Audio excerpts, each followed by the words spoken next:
Hello and welcome to Saucy Cat. My name is Connor and we are back at it again today with a classic Thanksgiving side, so good it may not make it to everyone at the table. Today we're making sweet potato casserole. Let's go ahead and dive in. Let's start off with the star of the dish, our sweet potatoes. We're going to peel them and chop them up a bit so they cook more thoroughly.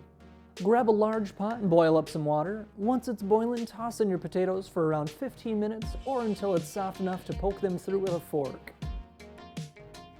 Strain out the water and now it's time to mash them up. Once everything's thoroughly mashed, we're going to spice it up with some brown sugar, cinnamon, vanilla extract, almond milk, and some vegan butter. Keep mashing until everything is all mixed up. Set the masher aside and mix in some pecans. Get out a large baking dish and lightly spray it down with some cooking oil. Pour everything into the dish and top it off with some pecans, some vegan marshmallows, and a dusting of cinnamon sugar. Place into a 350-degree oven for 30 minutes or until the marshmallows are nice and golden brown. Remove from the oven and let's plate this dish.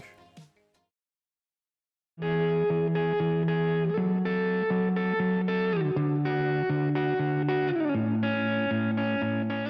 am so excited for this one. There is such a great sweetness to this dish, and on top of that, our potatoes are so nice and fluffy.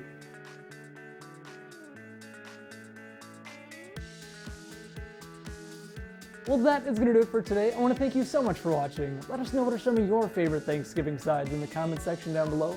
Like and subscribe for future vegetarian and vegan content, and we'll see you next time on Saucy Cat.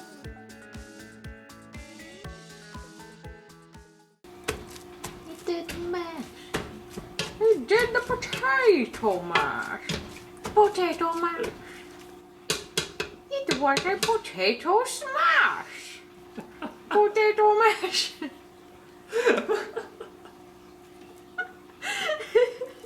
Okay, babe.